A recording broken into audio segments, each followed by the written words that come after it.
Hoje eu quero compartilhar aqui com vocês o porquê eu me envolvi tanto com a lipoxertia mamária, o que me levou a estudar tanto o assunto e virar hoje uma referência mundial no assunto.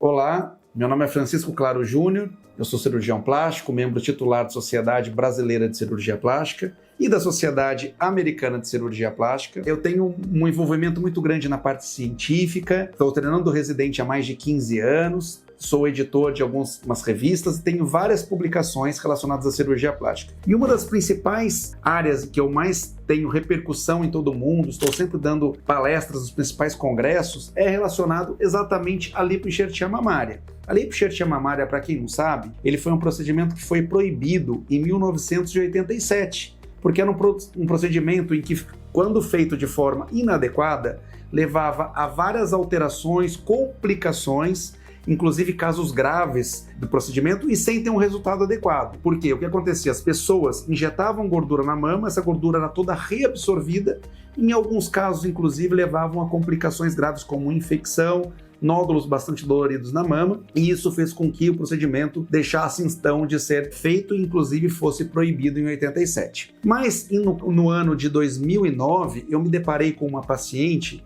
em que ela desejava fazer uma reconstrução de mama após amputar a mama por um câncer de mama. Ela tentou 5 cirurgias, 5 procedimentos cirúrgicos. Aqui a gente tem até o caso dela. Após as 5 tentativas de reconstrução, a gente consegue observar nessa área, por exemplo, foi retirada uma costela dela, um pedaço da costela dela, para fazer ali a junção dos vasos sanguíneos, daquele retalho, aquele pedaço de pele que foi retirada da barriga para fazer a reconstrução da mama dela, e ela acabou também perdendo. Como resultado, ela já não tinha músculo nessa parede torácica, a pele dela ficou aderida à costela e nessa região, inclusive aderida à pleura, que é aquela camada do pulmão. Então você conseguia até às vezes ver a movimentação da respiração dela por esse orifício. Ela não aceitava viver dessa forma, ela estava tendo muitos problemas familiares, acabou se separando do marido, estava se sentindo muito mal. Com isso eu me senti muito envolvido com ela e falei para ela que eu iria tentar achar uma forma de desenvolver uma técnica para conseguir fazer essa reconstrução de mama dela. O caso foi discutido com vários cirurgiões na época e foi considerado inoperável. Uma forma, eu comecei com isso então a estudar todas as possibilidades cirúrgicas que poderiam existir e comecei a me interessar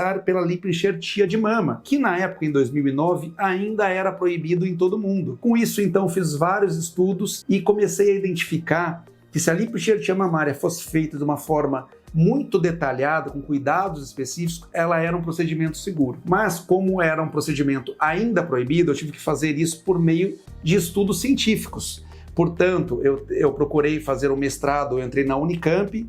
Então, considerando a possibilidade de estar fazendo esse estudo, quando eu apresentei o projeto, muitas pessoas se desconfiaram do projeto, porque ele era ainda muito polêmico na época, e, entretanto, eu consegui desenvolver esse estudo. Após o trabalho pronto, eu fiz um levantamento de muitos estudos pelo mundo, das técnicas, tendo modificações adequadas, o procedimento seria, então, possível de ser feito. Quando estava terminado todo o meu estudo, eu fui fazer a qualificação lá na Unicamp, e foram chamados professores internos lá para discutir o assunto.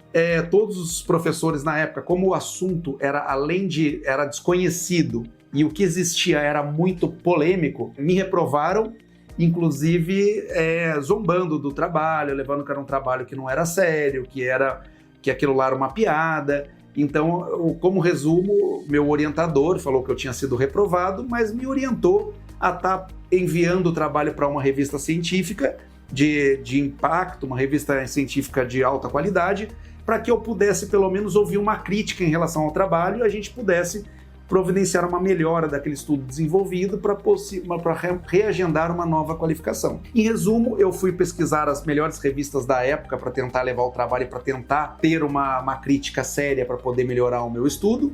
Eu enviei o trabalho então para a British Journal of Surgery, que é uma das principais revistas do mundo, a segunda ou terceira melhor do mundo das áreas cirúrgicas no geral, e para minha surpresa, logo após o envio do trabalho, eu fui extremamente elogiado pelos editores da revista, inclusive propondo que o meu trabalho fosse artigo de capa. E tá aqui o trabalho, então, como artigo de capa da revista. Com isso, o meu orientador já falou, poxa, um trabalho já publicado numa das principais revistas do mundo, vamos já marcar a sua tese. Então, defendi o meu mestrado com muito louvor, inclusive elogios por conseguir já defender o mestrado com um artigo publicado numa revista de altíssimo impacto. Com isso, fui convidado para seguir no doutorado, onde então eu comecei a colocar em prática, então, na parte clínica, toda essa teoria que foi levantada com o meu mestrado. Com isso, eu comecei a fazer a reconstrução dessa paciente. Após as cirurgias, então, eu fiz nela 3 enxertias de gordura. Na época, era proibido, como ela tinha tido radioterapia,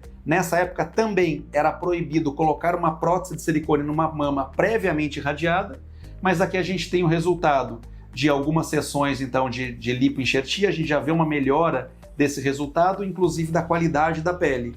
E ela queria colocar a prótese, mesmo sendo proibido. Como ainda estava numa fase de estudos e eu observando na teoria que havia melhora da qualidade dessa pele, por que a gente não poderia quebrar esse tabu e colocar uma prótese de mama numa pele previamente irradiada, se na teoria essa pele já tinha sido regenerada por células-tronco? E foi o que a gente fez. A gente colocou, aqui eu tenho uma foto dessa paciente já com 10 anos de pós-operatório, mostrando então que o procedimento não só foi viável, como não ocorreu nenhum tipo de rejeição da prótese. E por mais uma curiosidade imensa é que com as 10 anos de pós-operatório, a gente consegue observar aqui desse lado que a gordura que está a prótese, essa é a camada de gordura do lado reconstruído, que não houve praticamente nenhuma reabsorção de gordura, como se fala. Isso mostrando que quando a gente usa uma técnica extremamente aprimorada e com muitos cuidados, a gordura ela não leva à reabsorção, ela não absorve, ela permanece no lugar porque ela é uma célula viva do nosso organismo.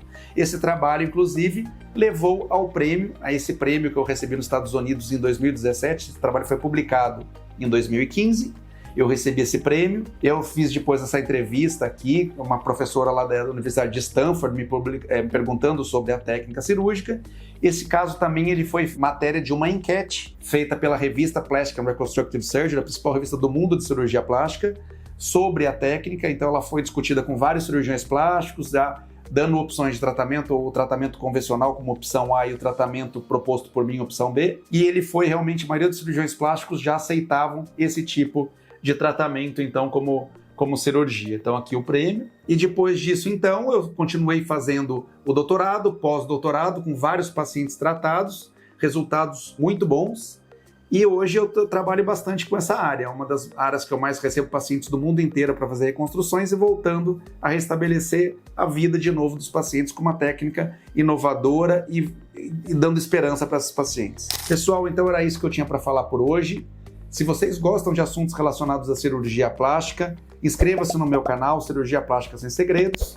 Tenho também um perfil no Instagram, Dr. Francisco Claro JR, onde estou sempre compartilhando assuntos e o dia a dia da cirurgia plástica. E se gostaram desse conteúdo, compartilhe. Se souberem de pessoas que estão procurando uma reconstrução de mama ou que já tentaram reconstruir suas mamas, mas sempre tiveram insucesso nas suas tentativas, existe sim um tratamento. Eu estou muito acostumado a tratar pacientes que tentaram várias técnicas que não conseguiram reconstruir a mama. Eu consigo reconstruir essas mamas.